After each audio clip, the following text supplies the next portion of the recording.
করতে পারতেছি। এই মাইয়ের থেকে আসলে যিনি চলে গেছেন তিনি তো চলে গেছেন, কিন্তু আমরা যারা জীবিত আছি আমাদের এই মাইয়ের থেকে শিক্ষা গ্রহণ করতে হবে যে আসলে এই দুনিয়াটা ক্ষণস্থায়ী চিরস্থায়ী নয়। এই রমজান খাঁ যেরকমভাবে দুনিয়ার থেকে চলে গেছে, একদিন আমাকেও আপনাকে চলে যেতে হবে। এখন সেই চলে যাওয়াটা কখন এটা আমরা কিন্তু কেউ জানি না।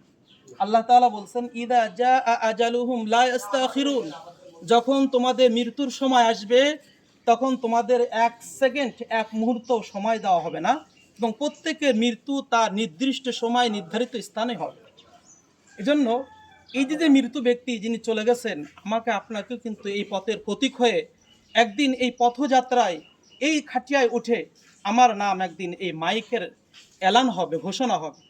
তো আমরা আজকে যারা দুনিয়াতে আছি আমাদের যে বিষয়টা সেটা হলো আমরা আজকে আখিরাত সম্পর্কে, জাহান্নাম সম্পর্কে, জান্নাত সম্পর্কে বেমালুম হয়ে গেছি।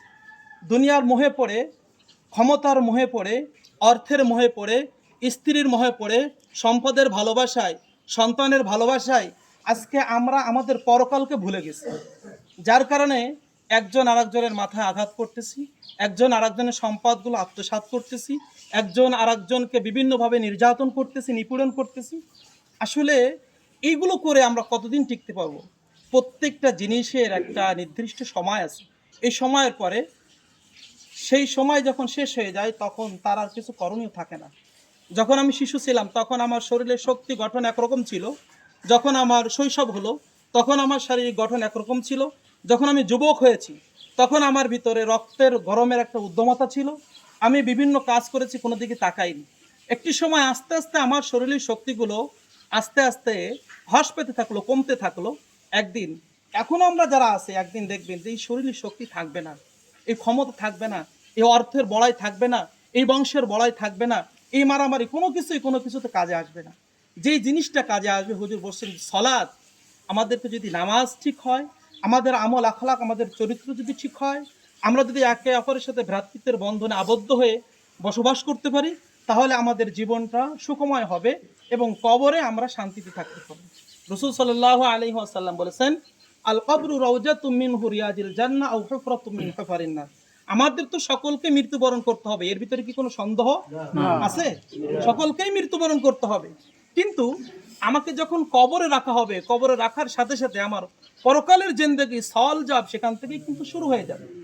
এখন এই দুনিয়াতে যদি আমার আমল, আমার আখলাক, আমার চরিত্র, আমার নামাজ, আমার ইবাদাত সব কিছু যদি ঠিক হয় এবং আল্লাহ লিল্লাহি তাআলা, আল্লাহর জন্য হয়, তো রাসূল বলেছে আল কবরু রাউজাতুম মিন রিয়াজিল জান্নাহ।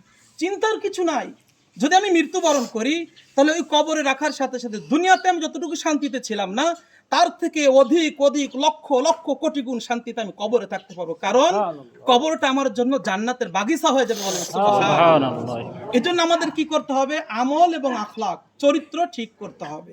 যদি আমার আমল আখলাক চরিত্র ঠিক না থাকে তাহলে রাসূল বলেছেন আও হুফরাতুম মিন হুফারিন নার, তাহলে ওই কবরটা কারোর জন্য জাহান্নামের একটা গর্ত হবে, কারণ তার আমল আখলাক চরিত্র, তার ইবাদত কোনো কিছুই ঠিক ছিল না। এজন্য আমাদের আমল আখলাক চরিত্র এটাকে সংশোধন করতে হবে, আমলকে দুরুস্ত করতে হবে, এবং আমাদের দিলের ভিতরে আল্লাহ পাক রব্বুল আলামিনের এবং রাসূল সাল্লাল্লাহু আলাইহি ওয়াসাল্লাম মুহাব্বত আর ভালোবাসা পয়দা করতে হবে।